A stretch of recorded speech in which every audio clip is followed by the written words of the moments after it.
TVC, a TV do Correio da Manhã.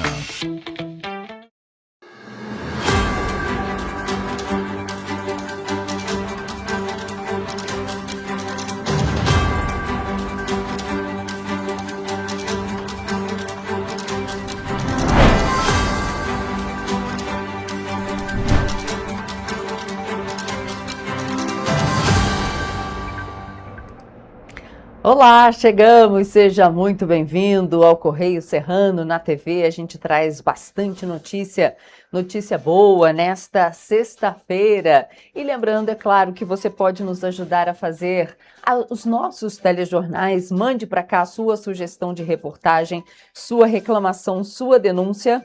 Já estão na sua tela os canais TVC, correiodamanhã@gmail.com. Tem nosso WhatsApp, a maneira mais rápida e mais fácil de entrar em contato conosco. DDD 24 99248 3167. Manda a sua sugestão. Flagrou alguma situação, manda pra gente, manda vídeo, manda foto. E hoje em Petrópolis o dia amanheceu assim, céu bonito, de brigadeiro, e ali do lado o sol já nascendo atrás da montanha, dia lindo, sol. Ontem ventou muito, né? Tava ventando muito forte, fez bastante calor, fez bastante sol, mas o vento amenizou um pouco, né? As temperaturas altas de ontem de Petrópolis. Vamos ver hoje como vai ficar, porque parece que vai ter um sol para cada um nesta sexta-feira na cidade imperial. Vamos então aos destaques, vamos às notícias desta sexta-feira, dia 16 de janeiro de 2026. Estudo aponta mais de 365 mil pessoas em situação de rua no país inteiro. Finalmente! Será que agora sai a ligação Bingen-Quitandinha em Petrópolis? Testes devem começar após o carnaval. E Petrópolis registra mais de 10 mil infrações de trânsito no ano passado.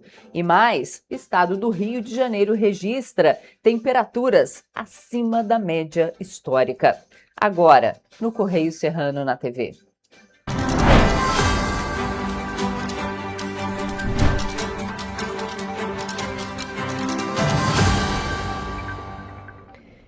E a gente começa, então, vendo o que é destaque no nosso jornal impresso no Correio da Manhã, edição do Rio de Janeiro e edição do fim de semana também. Lembrando que você acompanha todas as notícias pelas nossas redes sociais, no nosso site ou nas bancas aqui na nossa região, apenas R$2. Vamos, então, aos destaques da nossa primeira página. Lá na linha vermelha, Tanuri rebate em verdades que deram ares de realidade ao que não passa de especulação. Destaque da página 3 da coluna Magna Vita. CSN planeja operação para reduzir dívida de 37,5 bilhões.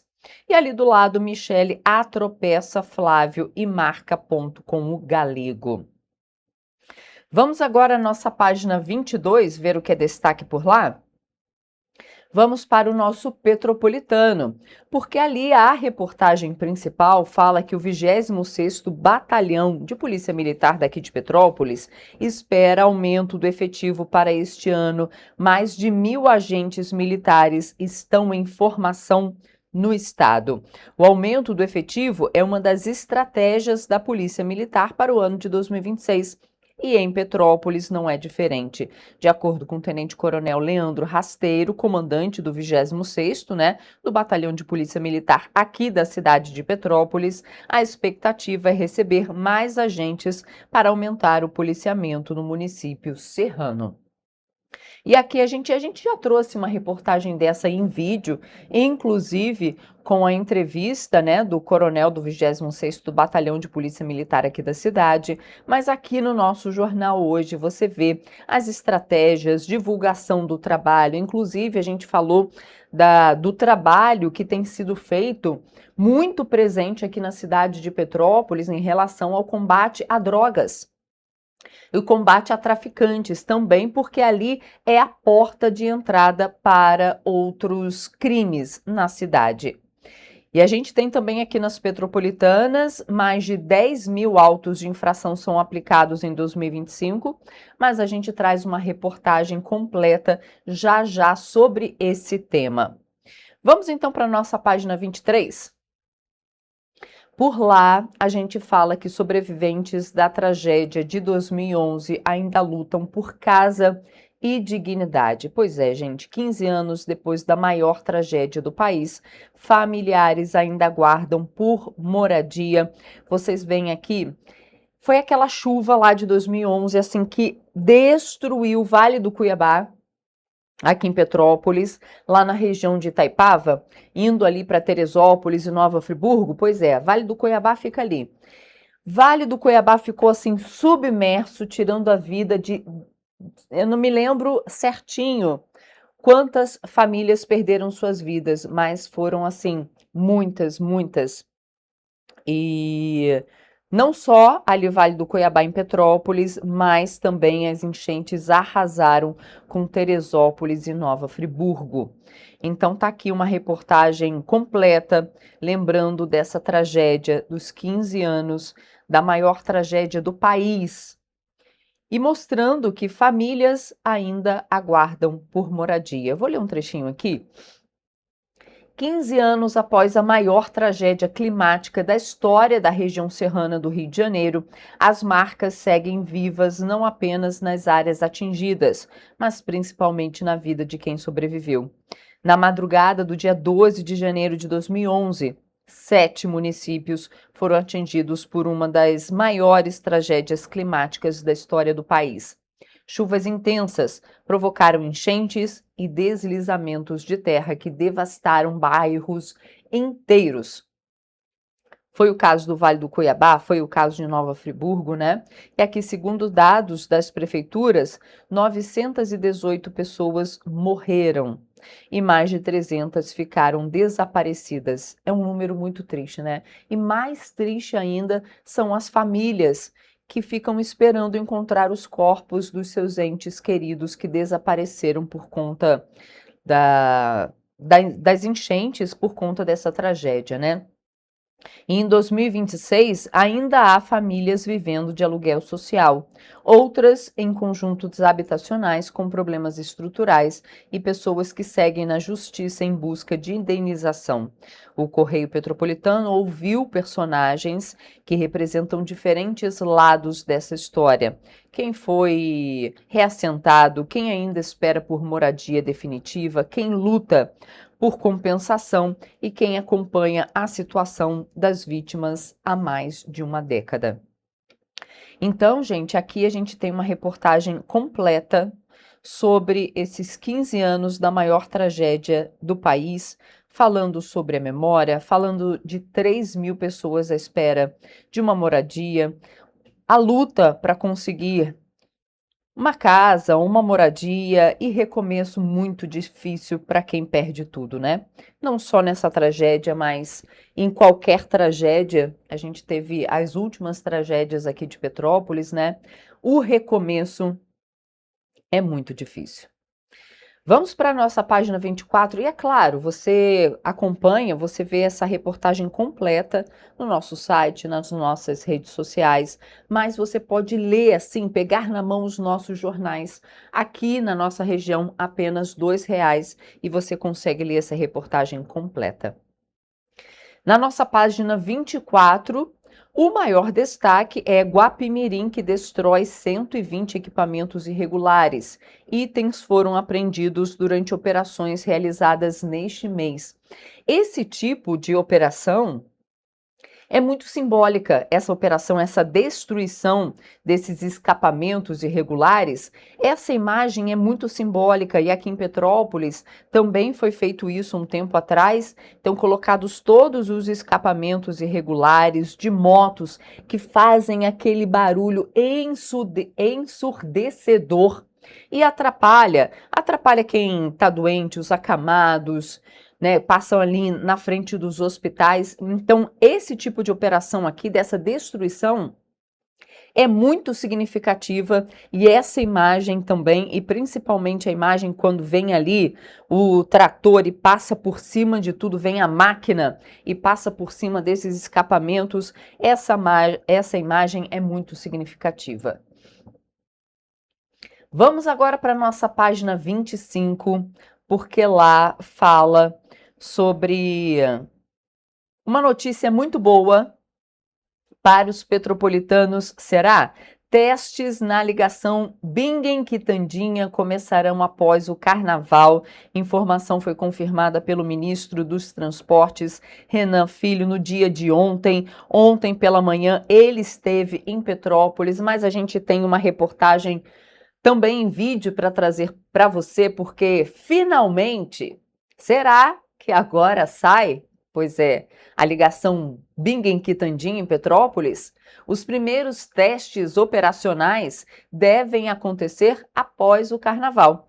A confirmação, como eu falei, foi feita pelo ministro dos Transportes, Renan Filho, durante uma coletiva de imprensa que foi realizada ontem, no início da caravana na Boleia do Brasil, no estado do Rio. Vamos ver a reportagem. Segundo o ministro dos Transportes, Renan Filho, o contrato da concessão da BR-040 prevê prazos para a solução definitiva da ligação Bingen-Quitandinha, considerada estratégica para a mobilidade urbana de Petrópolis e para o tráfego na região serrana. Enquanto a obra definitiva não sai do papel, a proposta é realizar testes provisórios com apoio da Prefeitura. Se no passado os trechos eram leiloados, eu falava ontem com o prefeito, com vereadores aqui, e a população pagava, não sei se muito ou pouco, mas não levava quase nada.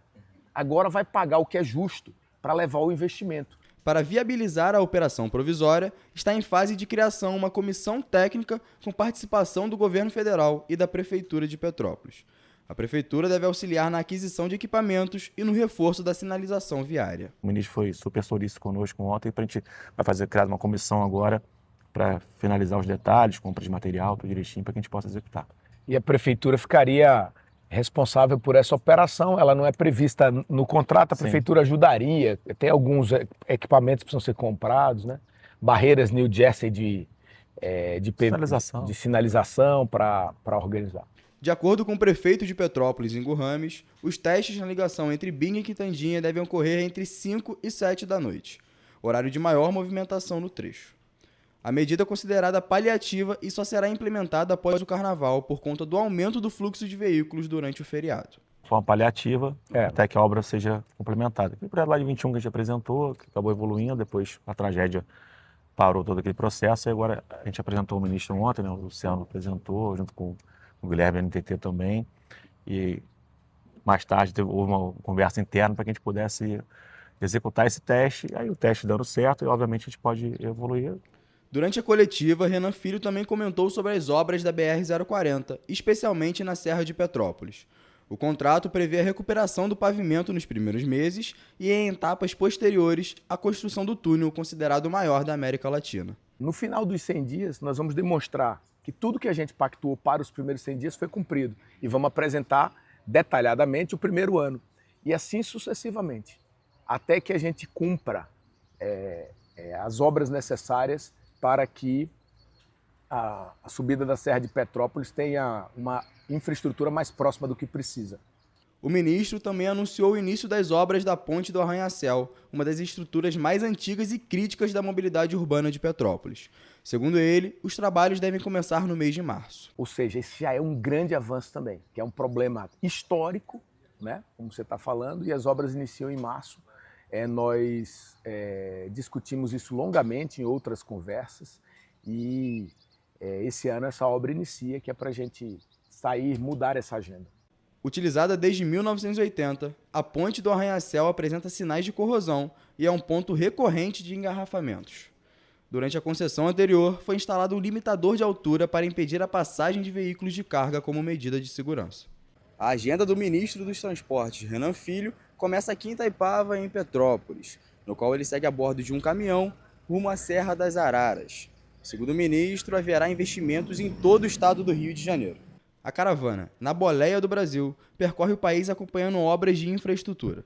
No Rio de Janeiro, a agenda inclui a duplicação da Serra das Araras e as obras da BR-493 na Baixada Fluminense. Pois é, e aí, continuando falando sobre esse programa, né? Lá na nossa página 26, na região do Vale, também fala sobre isso, porque o ministro Renan Filho vistoriou obras da duplicação ali também da Serra de Araras. Mas agora a gente tem outras reportagens para falar, porque o verão de 2026 segue mais quente que o normal em diversas regiões do estado do Rio, inclusive na região serrana e no interior, com termômetros frequentemente acima da média histórica.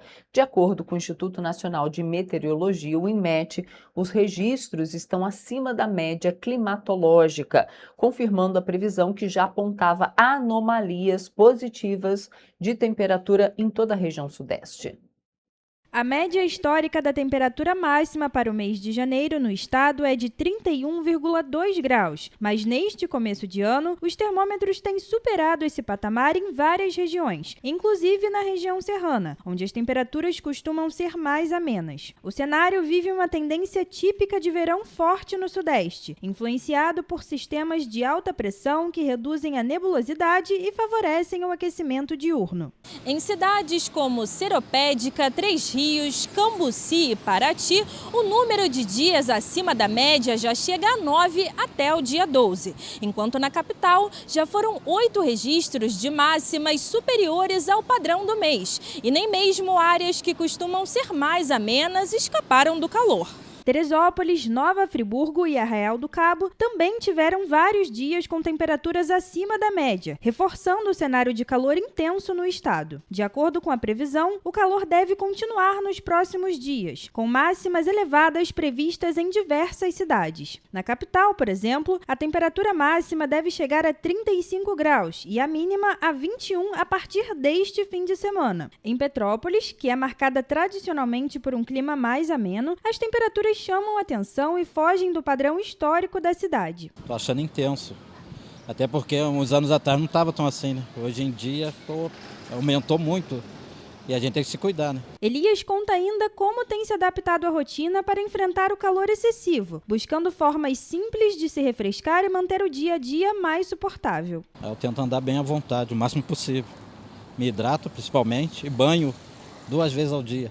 Vale lembrar ainda que a cidade de Três Rios foi considerada a cidade mais quente do Brasil, com termômetros marcando cerca de 39,1 graus no final de dezembro de 2025, durante uma forte onda de calor que atingiu o país e colocou o município no topo do ranking nacional de temperaturas. Por outro lado, para quem está acostumado ao frio, as altas temperaturas também podem ser vistas de forma positiva, como conta a estudante Camila. A gente mora no Canadá, vamos voltar para a neve amanhã. Então esse calor tá ótimo. Pois é, quem tá fora daqui, né, gosta desse calorão. E o Sistema de Seleção Unificado, o SISU 2026, vai ofertar mais de 30 mil vagas no estado do Rio de Janeiro. As inscrições começam no dia 19 de janeiro e seguem até o dia 23, exclusivamente pela internet. Ao todo, o Rio de Janeiro contará com mais de 30 mil vagas, sendo 24.526 oferecidas por universidades federais, 2.515 pelos institutos federais, 2.080 pelo Cefet-RJ, 120 pela Escola Nacional de Ciências e Estatísticas e 1.378 vagas por instituições públicas estaduais. Em todo o Brasil, o Ministério da Educação vai disponibilizar mais de 274 mil vagas na maior edição da história do SISU, com a participação de 136 instituições, 7.300 cursos e presença em 587 municípios. A UFRJ é a instituição com maior oferta no estado e no país, com 9.120 vagas, principalmente nos cursos de Direito, Ciências Matemáticas e Arquitetura e Urbanismo. A UF aparece em seguida com 8.931 vagas, tendo Medicina como curso com maior número de oportunidades. A UFRJ oferece 3.925 vagas, com destaque para a licenciatura em Educação Especial. E a Unirio participa com 2.550 vagas, com Medicina liderando a oferta. Na educação profissional, o Instituto Federal do Rio de Janeiro oferece 1.618 vagas, o Cefet-RJ 2.080 e o IF Fluminense 737 vagas, incluindo licenciatura em música. O estado também concentra 6.236 vagas em cursos presenciais de licenciatura que dão acesso ao programa Pede Meia Licenciaturas, com incentivo financeiro mensal de R$ 1.050. Vale destacar que as inscrições para o SISU 2026 acontecem entre 19 e 23 de janeiro pelo Portal Único de Acesso ao Ensino Superior. O resultado da chamada regular será divulgado no dia 29 de janeiro. E a gente faz agora um rápido intervalo e na volta você vê que vendas do varejo crescem em novembro. E mais, produção de veículos também cresce 3,5% no ano passado. A gente volta já.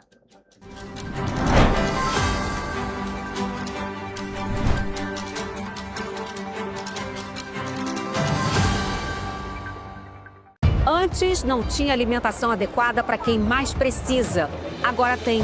O governo do estado criou o Café do Trabalhador, oferecendo mais de 17 mil kits de café da manhã todos os dias em 40 municípios.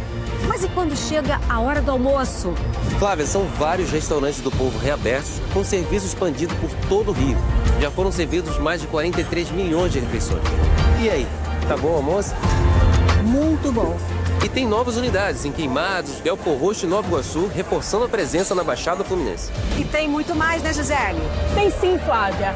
Antes, tinha muita gente sem alimentação adequada. E com o RJ Alimenta, o governo do estado distribui 8 mil quentinhas todos os dias de café da manhã, almoço e sopa em todas as unidades. O Rio tem um governo que trabalha muito. Primeiro ele faz, depois ele mostra. Como tem que ser, né?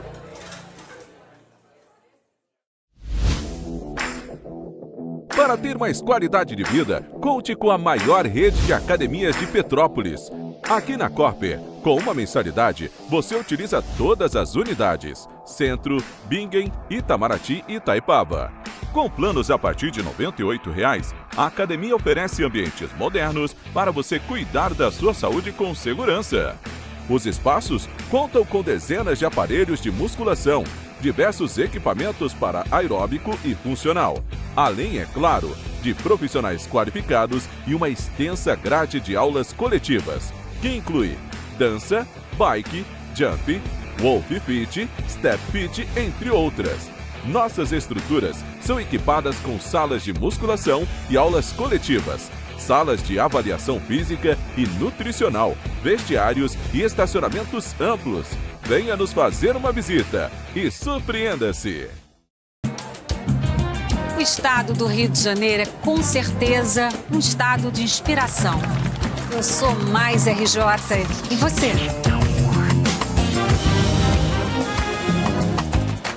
Sou mais cultura. Sou mais emprego. Resultado de exames. Sou mais serviços. Sou mais segurança, com maior apreensão de armas, mais polícia nas ruas e planejamento para grandes eventos. O Rio de Janeiro está em alta. Para onde você olha, tem mudança acontecendo. O Rio de Janeiro é líder em óleo e gás. Temos o maior centro de diagnóstico da América Latina. Todo mundo sabe. Que orgulho viver aqui. Somos o estado que não para de crescer. Governo do estado do Rio de Janeiro. O trabalho não para. É todo dia e é de todos. Um bom jornal tem que ser direto. Tem que ser direito. Não ser de esquerda ou de direita, mas direito. É ter coragem de informar a verdade e não impor a sua verdade. É respeitar a inteligência do leitor e vontade do eleitor. Correio da Manhã. Um jornal que há 124 anos tem a coragem de ser direto e direito. Em uma banca perto de você. Petrópolis. Uma cidade histórica que agora tem um novo ponto de conexão. O Correio Petropolitano se renovou e leva o que de mais importante acontece na cidade, de maneira mais ágil e acessível. Acesse as notícias de Petrópolis de maneira rápida e prática, onde quer que você esteja. Fique por dentro dos acontecimentos da cidade, da política, da cultura e muito mais. Correio Petropolitano. A informação de qualidade a um clique de distância. Acesse www.correiopetropolitano.com.br.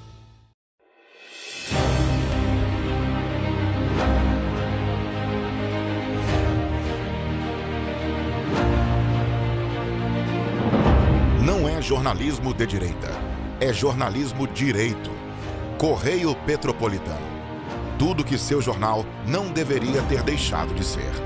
Todos os dias, em uma banca perto de você.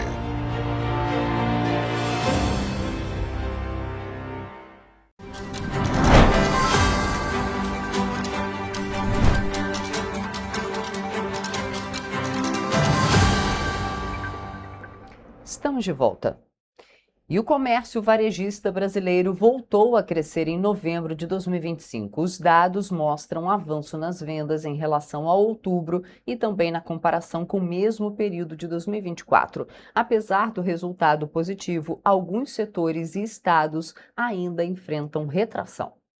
Em novembro de 2025, o volume de vendas do comércio varejista cresceu 1% em relação a outubro, considerando os dados com ajuste sazonal. A média móvel trimestral também avançou, com alta de 0,5%. Na comparação com novembro de 2024, o crescimento foi de 1,3%. Com isso, o varejo acumula alta de 1,5%, tanto no ano quanto nos últimos 12 meses. Esse resultado é o segundo consecutivo no campo positivo. O mês de outubro tinha sido de 0,5% e só ali no início do ano, nos meses de fevereiro e de março de 2025, que a gente tinha tido 2 resultados positivos consecutivos. Entre os setores que impulsionaram o resultado estão os de equipamentos de informática e comunicação, que cresceram 4,1% no mês, móveis e eletrodomésticos, com alta de 2,3%, e artigos farmacêuticos, médicos e de perfumaria, que avançaram 2,2%. Outros segmentos, como artigos de uso pessoal e doméstico, livros e papelaria, supermercados e combustíveis, também registraram crescimento. 7 tiveram crescimento e as que mais cresceram foram aquelas que são bastante vinculadas a esses itens, né, que entram em promoção aí na Black Friday, como é o caso do setor de materiais, equipamentos elétricos, eletrônicos, ali onde está celulares, né, e outros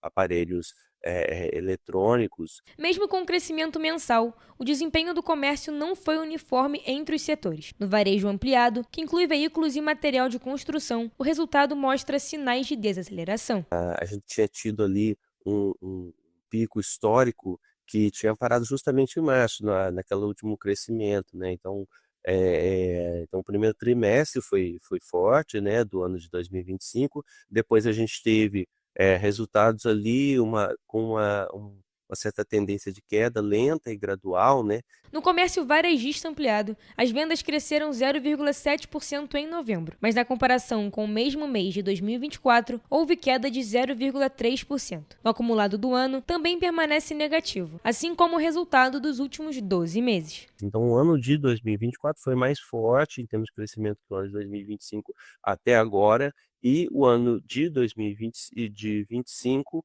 ele teve ganhos, sim, com relação a 2024, e esses ganhos são da ordem de 1,5%. Apesar do avanço em novembro, especialistas apontam que o cenário ainda exige cautela. Alguns setores seguem em retração e o ritmo de crescimento desacelerou ao longo do segundo semestre, o que reflete os desafios da economia e do consumo das famílias.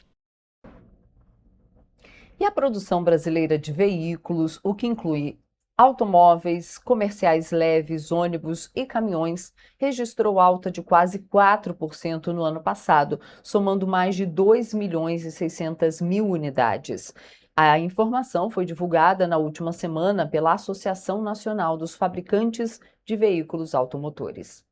Segundo a associação, esse crescimento se deu principalmente por causa dos veículos leves e mantém o país entre os maiores produtores do mundo. As vendas totalizam quase 2.700.000 unidades, o que representou um aumento de mais de 2% em relação ao ano anterior. Quanto às exportações, o crescimento foi de cerca de 32%, com 529.000 unidades comercializadas no período. Em dezembro, os emplacamentos de veículos tiveram um crescimento de aproximadamente 19%. 17% em relação a novembro e de quase 9% em relação ao mesmo mês de 2024, com cerca de 279 mil unidades comercializadas. Segundo a associação, esse crescimento se deve principalmente ao excesso de estoques. As exportações, no entanto, caíram quase 48% na comparação mensal e 38% na comparação anual, com mais de 18 mil unidades vendidas. Este foi o pior mês desde abril de 2020. Quanto à produção, a queda foi de quase 16% em relação a novembro e de menos 4% na comparação com o mês do ano anterior, com 184 mil unidades produzidas. E o número de pessoas que vivem em situação de rua continua crescendo no país. Em dezembro de 2024, havia 327 mil pessoas vivendo nessa situação. Os dados são do levantamento do Observatório Brasileiro de Políticas Públicas com a população de rua da Universidade Federal de Minas Gerais. O levantamento foi feito com base nos dados do Cadastro Único de Programas Sociais, o CadÚnico, que reúne os beneficiários de políticas sociais, como Bolsa Família, e serve como indicativo das populações em vulnerabilidade para quantificar os repasses do governo federal aos municípios. De 2020 a 2021, quando teve início a pandemia da Covid-19, o número de pessoas em situação de rua havia caído, passando de 194.824 para 158.191 pessoas. Mas em 2022, voltou a subir e vem crescendo de forma contínua desde então. A maioria dessa população que vive nas ruas se encontra na região sudeste do país, somando 222.311 pessoas, o que representa 61% do total no país. Em seguida aparece a região nordeste, com uma população de 54.801 pessoas em situação de rua. Só no estado de São Paulo estão concentradas 150.958 pessoas, seguida pelo estado do Rio de Janeiro, com 33.656, e Minas Gerais, com 33.139. O Amapá, por outro lado, é o estado com o menor número de pessoas nessa condição, somando apenas 292 pessoas. Para os pesquisadores do Observatório Brasileiro de Políticas Públicas, com a população em situação de rua, 4 situações podem explicar esse aumento. O fortalecimento do Cadastro Único de Programas Sociais como principal registro da população em situação de rua e de acesso às políticas públicas sociais do país. A ausência ou insuficiência de políticas públicas estruturantes voltadas para essa população, tais como moradia, trabalho e educação, a precarização das condições de vida, principalmente após a pandemia, e as emergências climáticas e deslocamentos forçados na América Latina.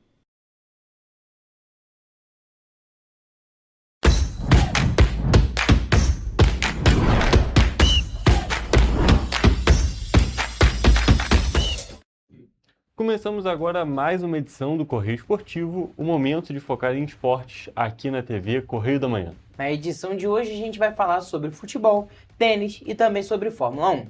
Começamos a nossa edição falando de futebol carioca, porque nesta quarta-feira tivemos o início oficial da primeira rodada do nosso campeonato estadual e nós tivemos jogos bem interessantes.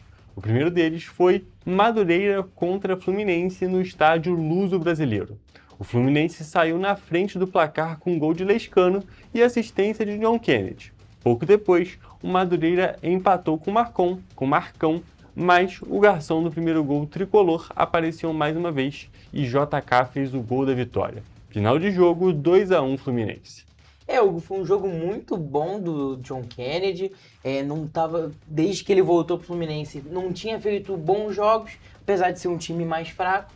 É muito importante ele fazer bons jogos assim, principalmente para ele retomar aquele futebol que ele teve lá em 2023, quando foi campeão da Libertadores pelo Fluminense. Exatamente, esse campeonato carioca, os estaduais são uma ótima preparação, não são exatamente uma pré-temporada, mas eles são uma ótima preparação para os jogadores para retomar confiança, pegar ritmo de jogo, e o Fluminense precisa muito da figura do John Kennedy nesse exato momento, levando em consideração que tentou contratar o Hulk, tentou contratar um outro camisa 9 para ser o titular e ainda não conseguiu. Então, o John Kennedy é um jogador muito novo, tem uma expectativa ainda de ser um grande jogador, um grande camisa 9, e ele jogando bem, o Fluminense tende a ir melhor. A gente destaca que no ano de 2025, o principal problema do Fluminense foi justamente a falta daquele 9 fazedor de gol, aquele jogador que decide as partidas. E o John Kennedy sempre teve essa característica, mas nunca conseguiu aquela constância. Vamos ver se agora em 2026, mais maduro, passando por mais coisa no futebol, ele consegue esse bom desempenho, consegue cumprir esse papel tão importante para o time do Fluminense. Isso, você falou disso, e ele foi um jogador muito afetado, acho que pelo psicológico, né? O Diniz conseguiu recuperar ele lá em 2023 e foi muito importante. Fez o gol do título da Libertadores em 2023, um jogador que marcou seu nome na história do Fluminense. O gol mais importante da história do clube. Bonito gol também. E assim, é uma oportunidade para ele, pode ser única, inclusive. Ou seja, ele tem que pegar essa oportunidade, abraçar e fazer por merecer estar num clube tão grande como o Fluminense. Exatamente. Só para a gente finalizar esse tópico do Fluminense, a gente destaca aqui, diferente do Flamengo, que a gente até vai comentar daqui a pouco, que está jogando com um time totalmente da base, o Fluminense jogou sim com alguns jogadores da base, mas foi um time muito misto, um time muito mesclado. O Arana fez a sua estreia, tiveram vários jogadores. O James também. Que era do Mirassol. Exatamente, foram vários jogadores que têm tudo para ser titular. Eles já começaram a sua temporada, já começaram a jogar nesse primeiro jogo do ano. Então, é uma oportunidade boa para o John Kennedy, mostra que, apesar de ser um time misto, ainda é aquele time que tem uma expectativa de se tornar, algumas peças se tornarem titulares. E o outro grande que já jogou na rodada foi o Flamengo. E o rubro-negro perdeu por 2-1 para o Bangu. Embaixo de muita chuva, Patrick Ferreira e Garrincha marcaram para o Bangu e deram a vitória para o Alvirrubro. Em uma falha do goleiro do time que saiu vitorioso, o meia Guilherme até descontou para o Flamengo, mas não foi suficiente. Mas Toledo, a gente tem que destacar aqui que foi um jogo que a gente pode dizer que tem um tópico bem engraçado, que é o Garrincha, um grande ídolo da torcida do Botafogo, uma homenagem a esse grande ídolo da torcida do Botafogo, marcando contra o Flamengo, inclusive marcando um golaço. Exatamente, ele fez um golaço, e o Garrincha, ele é um jogador haitiano, e o pai dele colocou esse nome, óbvio, em homenagem ao Garrincha, um jogador de 24 anos, e fez uma excelente partida, também participou do primeiro gol dando assistência. Exatamente, realmente foi uma ótima partida desse jogador haitiano, um país tão distante, né, que a gente destaca que também está aqui no continente das Américas, mas ainda é um país distante do Brasil e ainda assim tem essa influência do futebol brasileiro, mostrando como o nosso futebol é grande e afeta tantos jogadores ao redor do mundo, tantas pessoas ao redor do mundo. Aí teve esse jogador fazendo esse gol, fazendo essa ótima partida contra o Flamengo. E a gente destaca, é claro, como a gente havia falado na parte do Fluminense, que o Flamengo jogou com aquele time completamente alternativo, o time que normalmente estaria jogando a Copinha. Isso. Foi o time que estava jogando o Campeonato Carioca, essa primeira rodada, mas o segundo jogo deles. E dessa vez realmente não deu essa diferença que a gente tem para o futebol profissional, para as categorias de base, ficou bem evidente. E também, principalmente por conta da chuva, as condições que são um pouco atípicas, o time do Flamengo não conseguiu superar o do Bangu, que foi merecedor da vitória. Exatamente. Contra a Portuguesa, acabou que esse time, bem alternativo, como você mesmo disse, foi até que superior.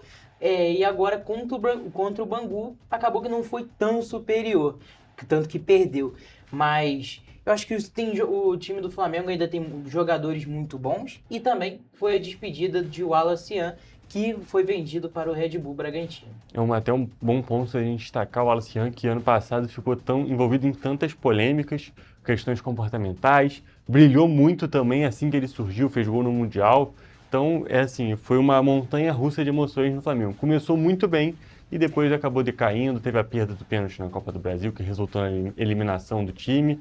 Então, foi muita coisa acontecendo ali na carreira. E agora vai partir para o Red Bull Bragantino, uma boa quantia, pelo menos até o momento, pelo que foi divulgado, uma boa quantia, o Flamengo bolsando mais um dinheirinho e também o Wallace Ian tendo uma chance de ter um destaque maior num time um pouco mais fraco. Muitos jovens também. Exatamente. O John, eu acho que é o principal caso ali do time do Bragantino que o Wallace Ian pode ter imaginado, que foi um jogador que saiu em um momento que não estava se destacando tanto no Palmeiras, não estava conseguindo aproveitar as chances, foi para o Bragantino e hoje em dia é o camisa 10 e um jogador incontestável. Vamos ver se a situação se repete com esse jogador, que também tem muito futuro, mesmo com tudo que aconteceu.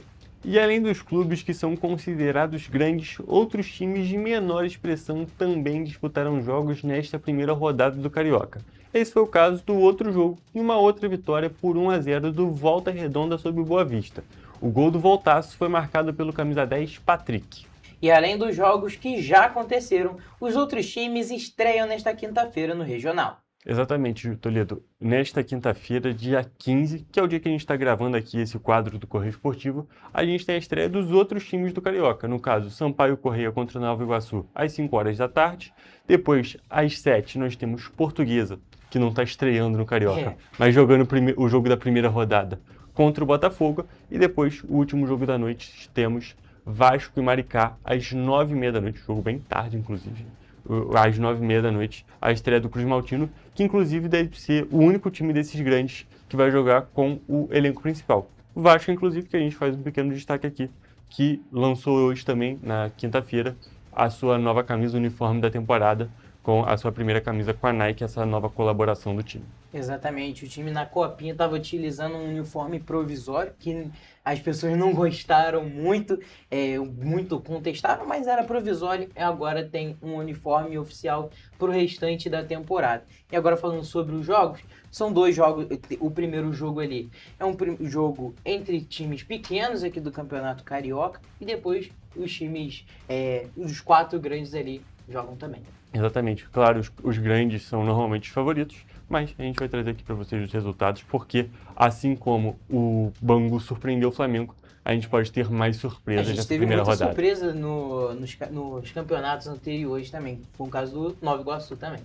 E agora, saindo do futebol, nós tivemos uma situação muito curiosa e inesperada também no tênis. O australiano Jordan Smith, um tenista amador de 29 anos, ganhou $1 million One Point Slam, uma competição que envolve tenistas profissionais e amadores com jogos que só têm 1 ponto de duração, e ele embolsou a premiação de $1 milhão australianos, o que dá mais ou menos 3,5 milhões de reais. E Smith não teve vida fácil. Para conquistar esse título, ele eliminou o número 2 do mundo, Yannick Sinner. Na real, ele não eliminou o italiano. Por ser um jogo de 1 ponto só, o sacador da partida é decidido no pedra, papel e tesoura. E o multicampeão errou o saque e acabou eliminado da competição. Mas é claro, o que fica para a história é de fato o que aconteceu. É que Jordan Smith venceu um jogo contra o número 2 do mundo.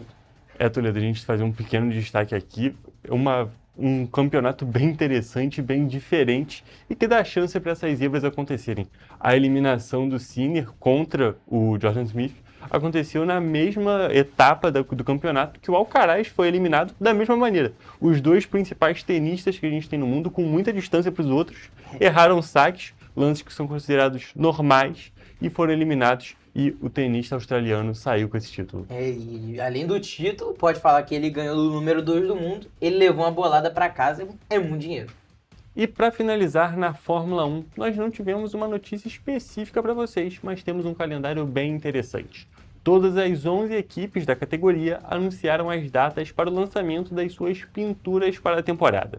No dia da gravação do quadro, como falei para vocês, 15 de janeiro, só que um pouquinho mais tarde, as equipes Red Bull e Racing Bulls vão lançar os seus designs. Depois dessas duas, as outras equipes vão continuar as divulgações, que vão até o dia 9 de fevereiro. Então, nós temos aqui bastante conteúdo para vocês até o início dessa temporada da competição.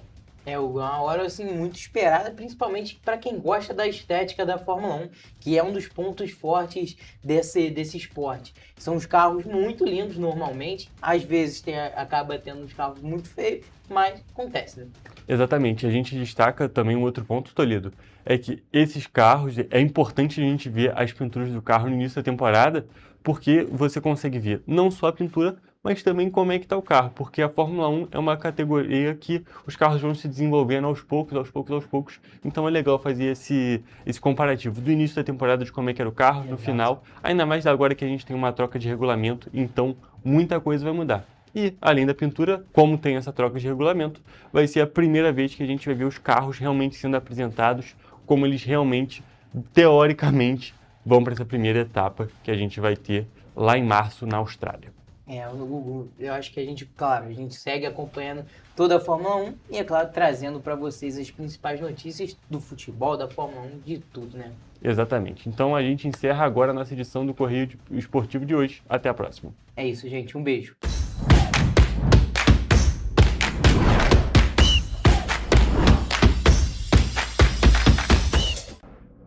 A gente faz agora um rápido intervalo e a gente volta já já.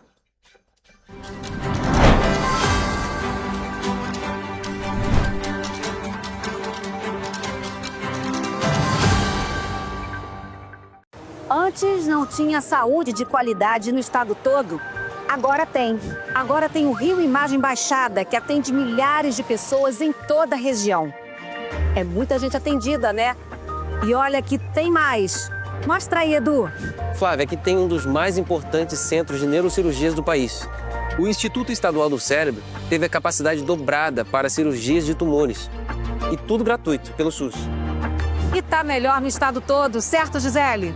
Com certeza, Flávia. Antes, só alguns municípios do estado tinham ambulâncias do SAMU. Agora, todos os 92 municípios do estado têm. E ainda tem o Instituto Estadual de Olhos, com capacidade de realizar mais de 400 cirurgias e 1.000 consultas por mês. O Rio tem um governo que trabalha muito. Primeiro ele faz, depois ele mostra. Como tem que ser, né?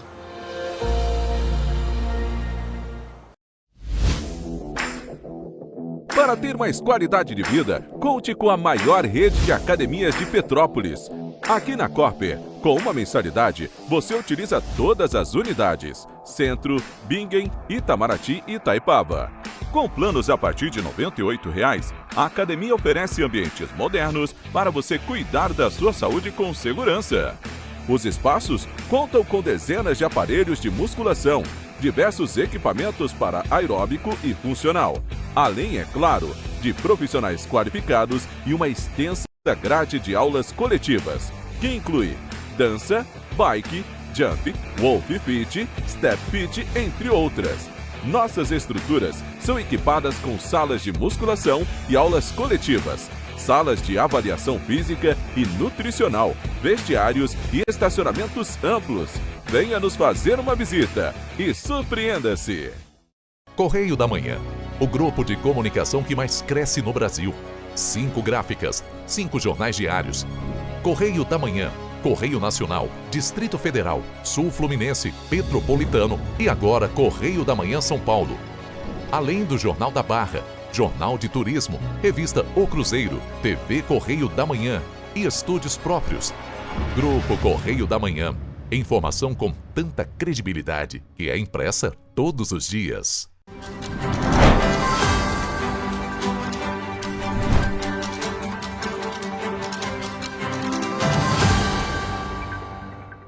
Voltamos.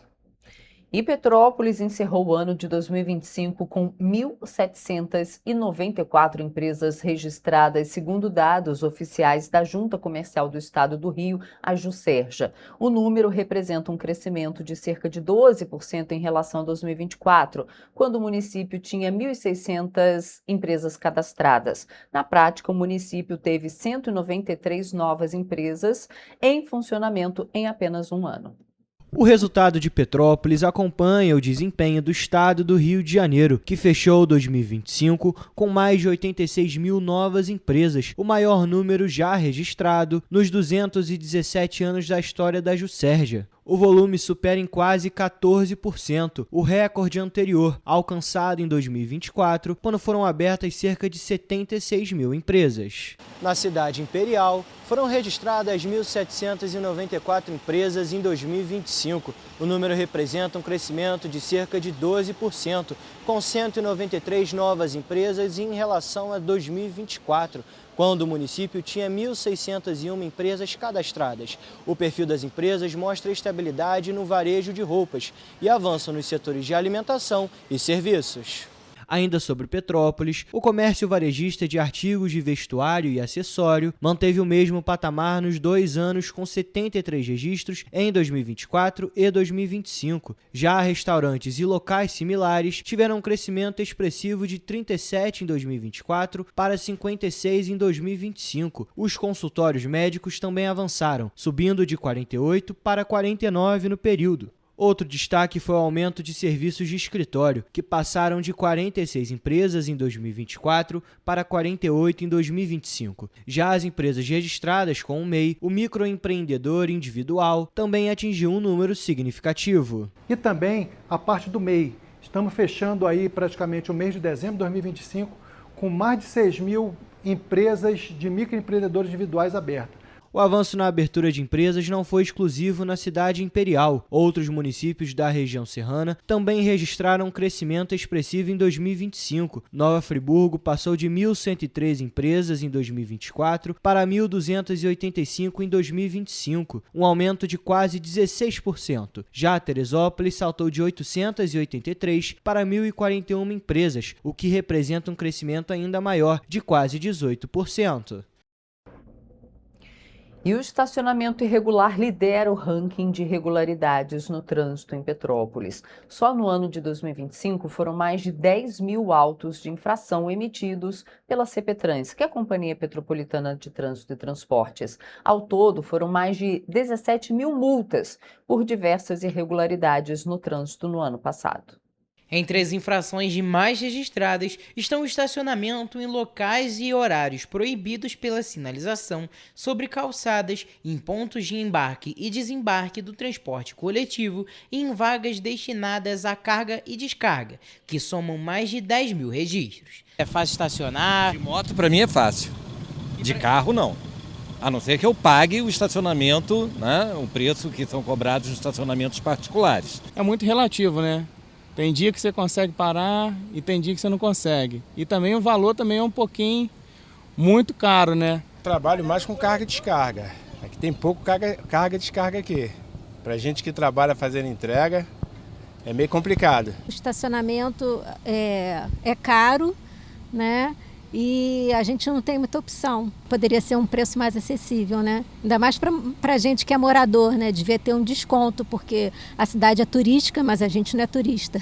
Entre as infrações registradas, o que se destaca negativamente é o uso do celular no trânsito. No total, foram 1.700 registros na cidade imperial em 2025. Só GPS mesmo e mais nada, né? Porque o GPS é inevitável, né? Eu peço minha filha para usar para mim.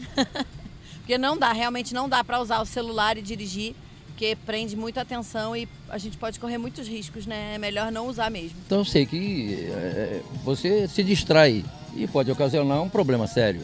No levantamento feito pelo Departamento Estadual de Trânsito, que inclui as autuações de trânsito feitas também pelas polícias Militar e Rodoviária Federal, não apenas no perímetro urbano de Petrópolis, mas em rodovias que cortam a cidade, como a BR-040, o cenário é de 83.930 mil multas de trânsito aplicadas entre janeiro e novembro de 2025.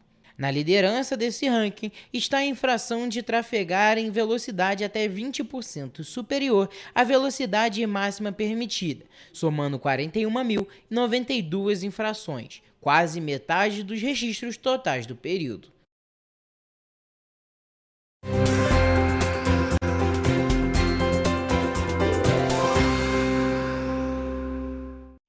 Começamos agora mais uma previsão do tempo, dessa vez de sexta-feira, dando início ao final de semana. E como de costume, iniciando por Nova Friburgo, onde a sexta-feira será de sol com muitas nuvens e pancadas de chuva à tarde. Também haverá muitas nuvens à noite, mas sem chuva. As temperaturas vão variar entre mínima de 15 e máxima de 25 graus. Em Teresópolis, a sexta-feira será de sol com algumas nuvens e chuva passageira. À noite haverá muitas nuvens, mas o tempo fica firme. Os termômetros variam entre mínima de 17 e máxima de 26 graus. Aqui em Petrópolis, o dia será de sol com algumas nuvens. Chove rápido durante o dia e também à noite. Nesse caso, as temperaturas variam entre mínima de 17 e máxima de 26 graus. Agora, indo para a Paraíba do Sul, a sexta-feira também será de sol com muitas nuvens durante o dia, com períodos de céu nublado. À noite haverá muitas nuvens, mas sem chuva. Os termômetros variam entre mínima de 20 e máxima de 29 graus. E para finalizar a nossa previsão do tempo, em Três Rios o dia será de sol com muitas nuvens e períodos de céu nublado. À noite haverá muitas nuvens e as temperaturas estarão mais altas, chegando a máxima de 31 graus e mínima de 21. Bom, ficamos por aqui com mais uma previsão do tempo.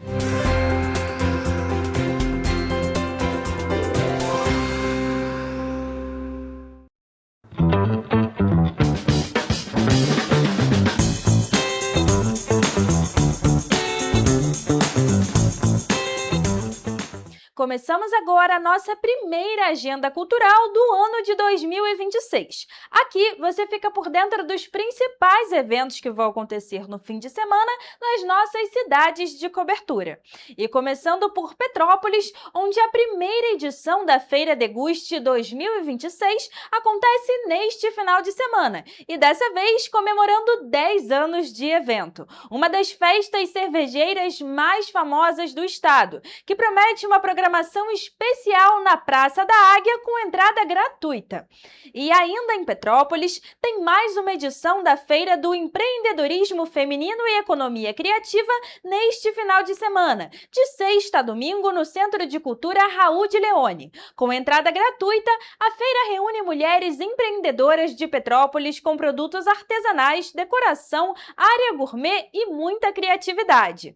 Enquanto em Teresópolis, a Feira da Serra chega trazendo música boa, alta gastronomia e artesanatos em meio à natureza. Com entrada e estacionamento gratuitos, o evento oferece uma grande variedade de produtos, como crochê, bijuterias, itens personalizados, sabonetes artesanais, óleos essenciais, queijos e muito mais. O espaço, que fica localizado no sítio Tangará, no bairro Prata, conta com mesas, cadeiras e puffs para maior conforto dos visitantes. Agora indo para Nova Friburgo, onde acontece a primeira campanha de adoção de cães de 2026. A ação será realizada no sábado, dia 17, das 10 horas da manhã até as 2 da tarde, no Espaço ARP, próximo ao Espaço PET. A iniciativa tem como objetivo proporcionar um novo lar aos cães acolhidos pelo município, além de incentivar a doação responsável.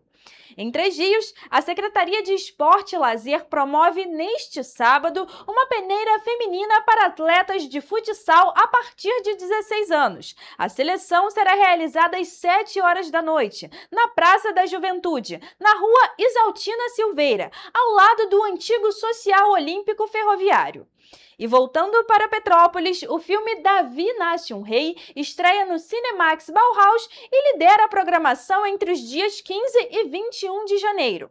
Além disso, também estão em cartaz os filmes A Empregada, Zootopia 2, Bob Esponja em Busca da Calça Quadrada, Tom e Jerry, Uma Aventura no Museu e Hamlet, A Vida Antes de Hamlet. Os gêneros são variados e reúnem opções para o público infantil, famílias, fãs de animação, drama e suspense. As sessões acontecem ao longo da semana, com horários e dias específicos para cada filme. E para os fãs de cinema, é só aproveitar. Ainda em Petrópolis, o Teatro Imperial oferece todos os domingos, a partir das 11 horas da manhã, sessões gratuitas do projeto Leiturinha Contação de Histórias. A cada semana, uma obra diferente é apresentada, com a mediação da professora e atriz petropolitana Cris Carvalho, criando dinâmicas que aproximam os pequenos do universo dos livros e contribuem para a formação de plateias em espaços culturais. Bom, ficamos por aqui. Desejo a todos um excelente final de semana e até a próxima!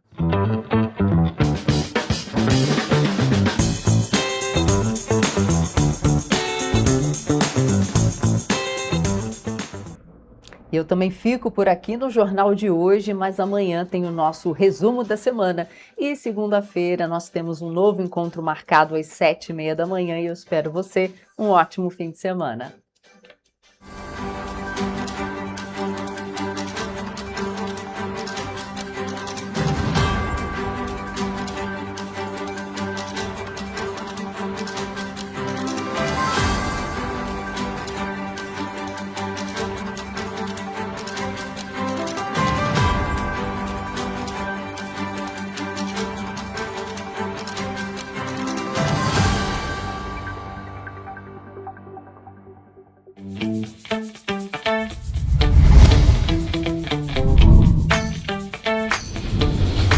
TVC, a TV do Correio da Manhã.